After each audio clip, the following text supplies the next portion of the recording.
नमस्कार प्रेक्षकांनो, तर आपण बघतोय घरोघरी मातीच्या चुलीचा आजचा एपिसोड। आता एपिसोडच्या सुरुवातीला इथे ऐश्वर्याचं आवरून झालेलं आहे आणि ती बाहेर पडणार तेवढ्यात जानकी इथे येते आणि जानकी आल्यानंतर ऐश्वर्याचं नाटकी बोलणं चालू झालं आहे। चला माझं आवरलंय, निघायचं आहे ना देवळात जायला। तर मग लगेच देवळात जायला असं म्हटल्यानंतर तर लगेच ऐश्वर्या म्हणते की हो, आईने सांगितलं आहे सारंगचं आणि तुझं नवीन लग्न झालं आहे तर तुम्ही पण देवळात या म्हणून, आपण सगळीच जाणार आहे देवळात। मग त्याच्यानंतर जानकी विचारते ऐश्वर्याला, तू असं का वागतेस, काय मिळणार आहे तुला हे सगळं वागून? तू स्वतःला स्मार्ट समजत असशील पण मला मूर्ख समजू नकोस। म्हणजे तिला कळलं आहे की ऐश्वर्याने परफ्यूमच्या बाटलीमध्ये गुंगीचं औषध भरून ठेवलं होतं, म्हणून इथे जानकी विचारायला आले की तू असं का वागतेस, तुला असं वागून काय मिळणार आहे? तर इथे ऐश्वर्या म्हणते की तुम्ही मला काय मिळणार आहे ह्याचं उत्तर तुम्हाला कळेलच। तर तुम्हाला आठवतं आहे ना, मी तुम्हाला चॅलेंज दिलं होतं की 30 दिवसाच्या आत तुम्हाला या घराबाहेर काढून दाखवेल, ते अजून संपलं नाही आहे आणि त्याचीच इथे ती तयारी चालू आहे सगळी, म्हणून सगळं हे मी करते। तुम्हाला आठवत नसेल तर आठवण करून देते असं म्हणून ते चॅलेंजचा भाग दाखवला आणि त्याच्यानंतर जानकी इथे तिला काहीच बोलत नाही आहे। आणि नंतर ऐश्वर्या म्हणते की आता तुम्हाला कळलं तर तुम्ही मला काय करणार आहात, मारणार आहात, मला हात उचलणार आहे माझ्यावर? आठवतंय ना मला माझ्यावर हात उचलल्यावर काय झालं होतं ते? तर इथे जेव्हा ऐश्वर्याला जानकी मारत असते तेवढ्यात सुमित्राईंनी तिला येऊन अडवलेलं असतं, तो भाग इथे म्हणजे आठवण करून दिला आहे आणि जानकी इथे ऐकतच राहिली आहे। ती परत तिला विचारते ऐश्वर्याला की तू असं का वागतेस, काय करणार आहे तुला मिळून हे सगळं करून, आणि माझ्या घरच्यांना किंवा आम्हाला त्रास देऊ नको असं वगैरे तिथे विचारायचा प्रयत्न करते। पण ऐश्वर्या इकडे जी काही आहे ती सुमित्राईंनी कसा तिचा हात वगैरे धरला होता हे सगळं जानकीला आठवून द्यायचा प्रयत्न करते आणि म्हणते की मला काय मिळणार आहे तुम्हाला लवकरच कळेलच, पण तुम्ही आता मला मारूही शकत नाही आहे। तर आता ते चॅलेंज जे काही आहे आपण घेतलेलं तर त्यातले अजून थोडे दिवस शिल्लक आहेत, तर बघूया आता काय होतं आहे आणि मला काय मिळणार आहे। आणि हे सगळं त्या दोघींचं बोलणं इथे चालू आहे बरं का।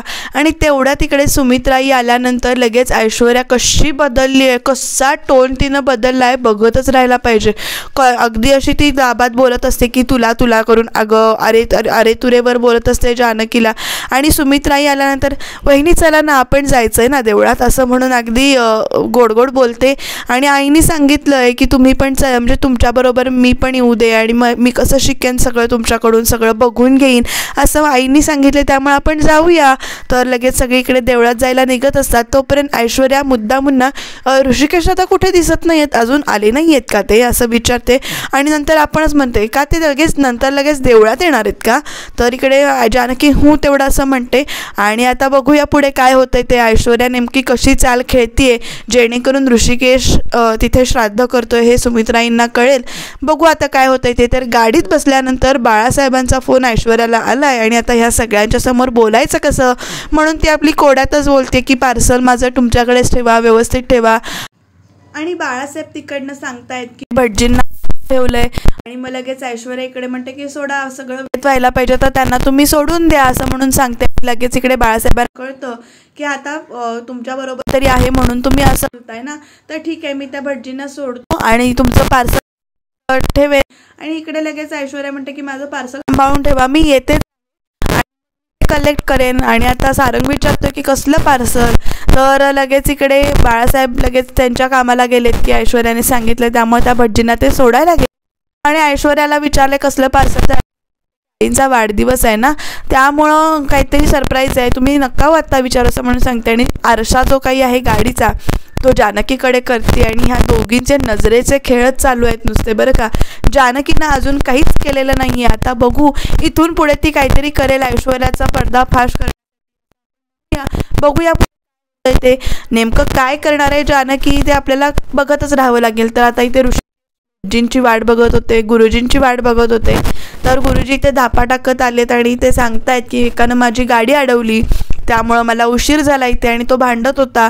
आणि गुरुजी बाकीचं जे काही बोलत आहे तोपर्यंत हिम्मत काका म्हणतात की हो खूप उशीर झाला आहे, आधीच आपण पटकन पूजेला सुरुवात करूया असं म्हणून।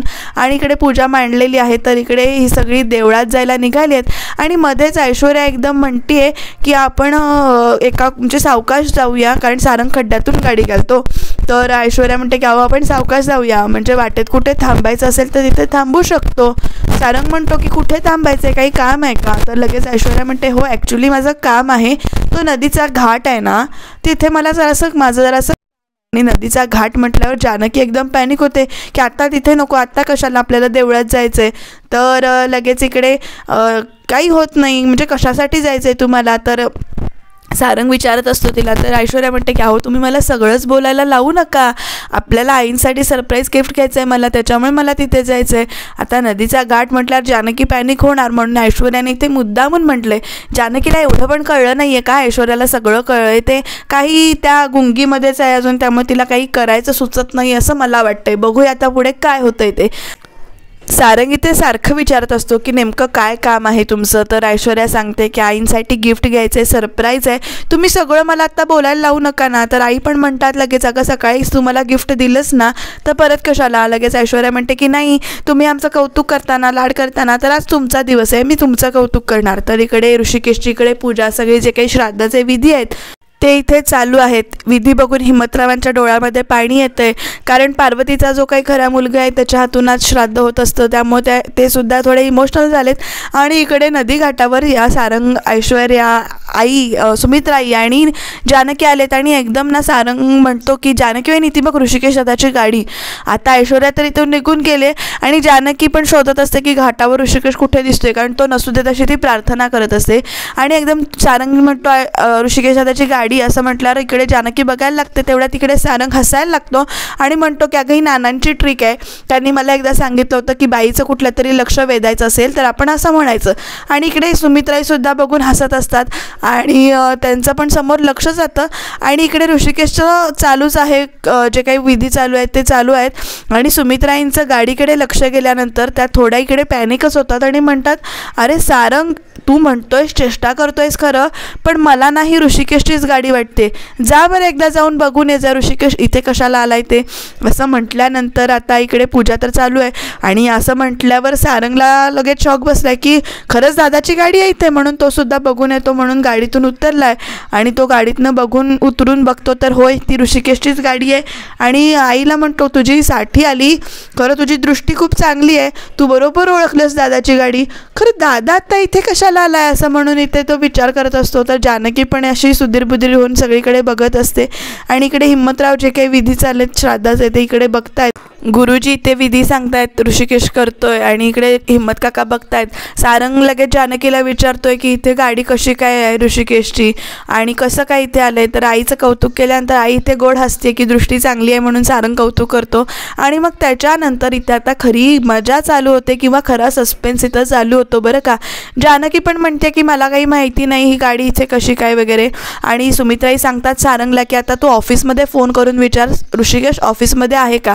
आता जानकीला मात्र टेन्शन आलंय, कारण तिने ऋषिकेशला वचन दिले, त्यामुळे ती इथे काहीच बोलू शकत नाही आहे.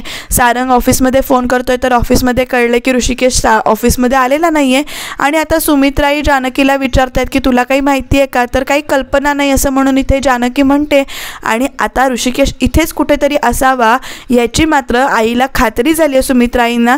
आणि त्यामुळं त्या आता म्हणतात की आपण इथे ऋषिकेश इथंच कुठंतरी असला पाहिजे, पण तो इथे का आलाय ते बघूया, आपण त्याला शोधूया असं म्हणून इथे त्या ठरवतात. इथे ऑफिसमध्ये सांगितले की ऋषिकेश आलाच नाही आहे सकाळपासनं, त्यामुळे आता दोघांना पण टेन्शन आलं की ऋषिकेश ऑफिसला गेला नाही आहे आणि ऑफिसला जातो म्हणून सांगून घाटावर जर आलाय तर इथे तो कशासाठी आलाय हे शोधून काढणं या सगळ्यांना गरजेचं वाटतंय. तरीसुद्धा जानकी इथे म्हणते की आपल्याला देवळात जायचं आहे, आपल्याला उशीर होतोय, चला आपण देवळात जाऊया असं ती अडवायचा प्रयत्न करत असते. पण सुमित्राई आज काय ऐकायला कबूल नाही आहेत. त्या घाटावर, नदी घाटावर सगळीकडे इथे शोधतायत आणि सगळेच बरं इथे शोधायला लागलेत बरं का. सुमित्राई, सारंग सगळेच इथे ऋषिकेशला शोधतायत. जानकीसुद्धा शोधते इथे की यांची भेट होऊ नये असं तिला वाटतंय.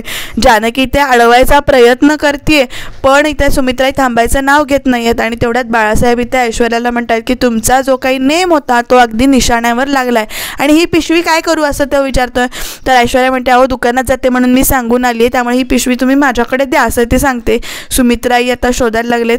सारंग पण इकडे शोधायला लागलाय ऋषिकेशला. आणि ऐश्वर्याने ती आता जे काही गिफ्टची पिशवी होती ती हातात घेतली आणि ती सुद्धा आडून यांची सगळ्यांची मजा बघते. आता बघूया ऋषिकेश यांना सापडतोय का नाही, नेमकं काय घडणार आहे की ऐश्वर्याचा प्लॅन इथे सक्सेसफुल होणार आहे. तर आता इथे घाट परिसर खूपच मोठा आहे वाटतं प्रेक्षकांनो, त्यामुळे इकडे सुमित्राई, सारंग सगळेच इथे शोधत आहेत. एक क्षण असा आला होता की सारंगला दिसतोय की काय असं वाटलं होतं ऋषिकेश, पण तो अशी लगेच मान पलटवून जातो, त्यामुळे इथं त्याचं लक्ष जात नाही. सुमित्राईसुद्धा इकडे तुरुतुरू फिरत शोधत सगळीकडे बघतायत आणि ऐश्वर्या पण आडून इथे बघती. सुमित्राईंना एका ठिकाणी इथे ऋषिकेश दिसणार तेवढ्यात इथे जानकी त्यांच्या आडवी येते आणि त्याला सांगते सुमित्राईंना की चला इथे ऋषिकेश नसतील, कदाचित आपण जाऊया, उशीर होतं वगैरे इथे सांगते. आणि मग तेवढ्यातच त्या पुढे गेल्यानंतर एका मुलाला धक्का लागतो सुमित्राईंचा आणि तो जो काही पाण्याचा तांब्या असतो तो पडलेला आहे त्यांच्या हातातून आणि तो गरंगळत खाली पडतोय.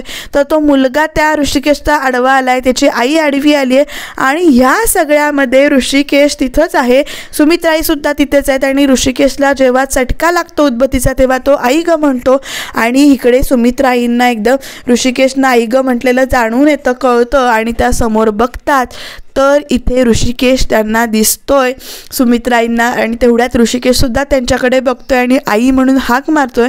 आणि जे काही आता विधी चाललेले आहेत ते सुमित्राई जवळ येऊन बघतात आणि तो इथं काय करतोयस असं त्या विचारतात ऋषिकेशला. तेवढ्यात इथे हिम्मत काका म्हणतात की तो त्याच्या आईचं श्राद्ध करतोय. असं म्हटल्यानंतर इकडे सुमित्राईंना धक्का बसतो आणि साहजिकच आहे आता ह्या सगळ्यात ऐश्वर्याचा जो काही प्लॅन होता तो इथे सक्सेसफुल झाला आहे, त्यामुळे तिच्या चेहऱ्यावर इथे आनंद निर्माण झालेला आहे की ऋषिकेश पार्वती आईंचं श्राद्ध करायला गेला आहे हे सुमित्राईंना कळलंय. आणि ऋषिकेश आता आईंना समजवायला तेवढ्या तिथे गुरुजी सांगतात की श्राद्धाची पूजा अर्धवट सोडून उठायचं नाही. आणि आता ऐश्वर्या बघतच राहिले की नेमकं काय चालू आहे. इकडे सुमित्राईंना मात्र फार दुःख झालंय, हर्ट झाल्या त्यामुळं त्या असं म्हणजे अपेक्षा नव्हती असं म्हणतात. आणि जानकी तिच्याच नादात तिथे पायऱ्या खाली उतरत असते आणि तेवढ्या तिथे सुमित्राईंना सगळं आठवतं की कसं ऐश्वर्याने घाटाकडे जाऊया असं म्हटल्यानंतर जानकीनं त्यांना अडवलं होतं किंवा इथे आल्यानंतर प्रत्येक वेळी ती म्हणत असते की आपण इथून जाऊया. आणि त्यामुळे कळतंय सुमित्राईंना की यावेळी जानकीला हे सगळं माहिती असून सुद्धा जानकीने लपवलंय आणि त्यामुळे आता सुमित्राईंच्या मनामधून जानकी जी काही आहे ती परत इकडे उतरलेली आहे आणि ऐश्वर्याचा जो काही प्लॅन आहे तो इथे सक्सेसफुल झाला आहे.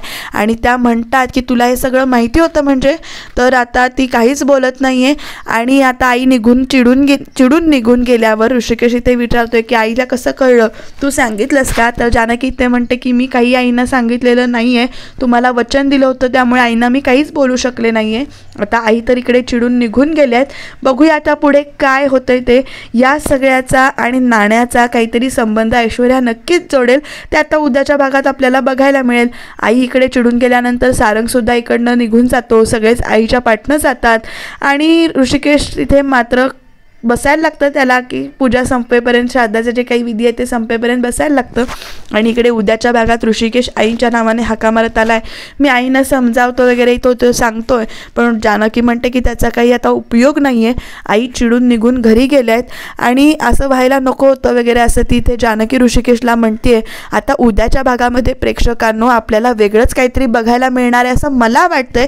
तुम्हाला काय वाटतंय ते कमेंटमध्ये नक्की सांगा, कारण इथे जे काही मानाचं सोन्याचं नाणं सुमित्राई जानकीला न देता ऐश्वर्याला देणार आहेत आणि हे सगळं ऐश्वर्याने करून घेतलंय असं त्यांना वाटतंय. त्यामुळं बघूया आता उद्याच्या भागात काय होतंय ते. आणि इथे सुमित्राई सरळ म्हणतायत जानकीला की आज तू मुलगी म्हणून हारलीस आणि तू ऋषिकेशची बायको म्हणून जिंकलीस. सोन्याचं नाणं ऐश्वर्याला तर मिळतंय का नेमकं उलट काहीतरी घडेल असं मला वाटतंय, ते तसं तुम्हाला सुद्धा वाटतंय. बघूया उद्याच्या भागात काय होतंय ते. नाणं तर इथे दिलंय ऐश्वर्याला आणि ऋषिकेश आणि जानकी इथे दारात उभे आहेत. आजी मात्र ह्या सगळ्या प्रकारात इथे खुश झाल्यात कारण ऐश्वर्याला नाणं मिळालंय. आता जानकी ते सपशेल हारलेली दाखवली आहे. आता तरी जानकीनं ऐश्वर्याबद्दल काहीतरी ठोस केलं पाहिजे असं मला वाटतं. तुम्हाला पण असं वाटत असेल तर कमेंट नक्की करा आणि सबस्क्राईब करा.